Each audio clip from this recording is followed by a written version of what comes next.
Hello everyone, and welcome to my Royal Family official channel. I hope everyone is having a wonderful day. Before we begin, please hit the subscribe button and give this video a thumbs up. Emotional, when Harry finally released Spare. Got the truth out there. He had tears in his eyes. The author of Spare has discussed awkward encounters he had with Prince Harry, including one in which he yelled at the Duke. According to ghostwriter J.R. Moehringer, Prince Harry tears in his eyes when he launched his shocking biography Spare. The book, written by the Duke of Sussex, which was published in January, made several unflattering statements about life in the royal family. One of these was the claim that Prince William, his brother, assaulted him bodily in 2019. The book has not received a direct response from the royal family, but the memoir's ghostwriter provided some insight into Harry's emotions after its publication. Writing in The New Yorker, Mr. Moehringer compared the release of Harry's book earlier this year to telling Taylor Swift about a bad breakup. It was like singing Hallelujah to Leonard Cohen, he said. Harry had heart of gold. Over a glass of wine, they all joined in on the book's release celebration and even experienced an emotional moment. The author continued, "He mentioned my advice to trust the book, and said he was glad he did because it felt incredible to have the truth out there, to feel his voice caught. Free." There were tears in his eyes, mine as well. The ghostwriter also talked about how he and Harry got into a heated argument while writing. Moehringer mentions a specific instance during a challenging section of a late-night Zoom call. "My head was throbbing, my jaw was clenched, and I was ready to raise my voice," said Mr. Moehringer. "However, some part of me was still able to take a step back and think, this is so strange. Prince Harry is being yelled at by me." A more urgent idea struck Harry as he began to turn and face me, as his eyes and cheeks flushed. Whoa, it could all end right here. The incident happened when Harry and his ghostwriter were discussing a time when the Duke was taken hostage by fake terrorists following a term of military training. Harry allegedly underwent rigorous training to determine whether he could handle being imprisoned in a real-world fighting scenario. In his article, Mr. Moehringer also discusses Meghan Markle's generosity. When the author visited the Duchess of Sussex in Montecito, California, she was aware that he missed his family. "Harry put me up in his guest house, where Meghan and Archie would come by when they were out for their afternoon strolls," he continued. "Meghan was always bringing trays of food and treats because she knew I missed my family." Mr. Moehringer further disclosed that Harry had claimed that people had underestimated his intellectual capabilities throughout his life. At one point, Harry found it difficult to speak.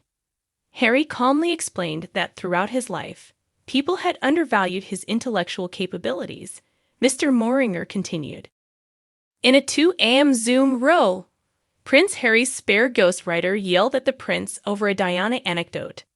The ghostwriter for Prince Harry has discussed the highs and lows of working with the Duke of Sussex on the fastest-selling non-fiction book in history. The Duke of Sussex and Prince Harry argued about a story about the late Princess Diana, according to Prince Harry's Spare ghostwriter, who claimed the Duke's head was pounding at the time. After its January 10 release, Harry's candid memoir, Spare, swiftly surpassed all previous non-fiction bestsellers in terms of sales. In the UK, US, and Canada, the book sold 1.43 million copies on its first day of release. The Duke makes a number of controversial assertions about royal life that have divided the public and contributed to Spare's notoriety. Now that the Duke insisted on keeping a specific Diana-related element in the book, Spare's ghostwriter John Moehringer has admitted he grew exasperated with Harry. Moehringer recounted the duo arguing over a 2 a.m. Zoom chat over a story about a hostage situation occurring during the Duke's military training in a piece for The New Yorker. The Duke wished to respond to a vile dig made about his mother by one of the captors in his speech, as it was somewhat inane and would dilute the plot. Moehringer stated he disapproved.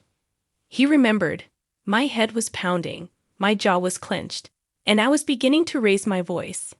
And yet some part of me was still able to stand outside the circumstance and think, this is so bizarre," the ghostwriter added. "Prince Harry is being yelled at by me." Then, as Harry turned to face me, as his eyes grew smaller and his cheeks flushed, the prince, according to him, stated he wanted it kept in because it demonstrated that he had his wits about him in tense circumstances because people had belittled his intellectual capabilities throughout his life. However, the pair's heated discussion quickly became jocular when the Duke said, "I really enjoy getting you worked up like that." After Spare received a frenzied response, Moringer claimed that he was being stalked by the media. When it was at its most popular, a photographer even followed him and leaped in front of his car while he was traveling with his son, and an hour later, a reporter showed up at his window. In a hurried attempt to translate the most dramatic elements from a leaked Spanish-language copy, several facts were wrenched out of context, and important data became skewed, according to the ghostwriter. Nevertheless, the book's popularity after its publication prompted sales to soar, much to Harry's evident satisfaction. The Duke reportedly had tears in his eyes when attending a friend's book party. In his writing, Moringer described how he gave both of us an embrace while grinning widely. He had a lot of joy, the numbers, of course. His autobiography had just been recognized by Guinness World Records as the fastest-selling nonfiction book in human history. He mentioned my advice to trust the book and expressed his gratitude for following it, saying it felt amazing to have Queen Liv inside the Last Supper was held at Harry's previous house during his very sad 28 hours in the UK. The Duke of Sussex travelled to the UK to attend his father's coronation, but he was observed departing Westminster Abbey right after the service. Prince Harry had a sad 28 hours in the UK, according to an expert, and had a lonely Last Supper before going to the coronation on Saturday. The Duke of Sussex reportedly took a regular aircraft from Los Angeles and then drove directly to his previous residence in London, Frogmore Cottage. A royal expert named Danielle Elser predicted that Harry will have a lonely final dinner for one at the cottage he previously shared with Meghan Markle while they were living in the UK. In an article for news.com.au, the author stated, "While the Welleses basked in the public's love, smiling and bearing their way through innumerable pictures that day, Harry was facing what may have been a lonely farewell dinner for one in his soon-to-be ex-home.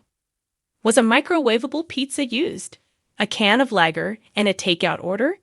The only item in a bare pantry is a bowl of cold baked beans." Princess Anne giving up her cherished subscription to Farm Equipment magazine seemed about as conceivable as Harry and his extended family sharing any warm, sentimental moments including hugs or even handshakes going into the coronation weekend.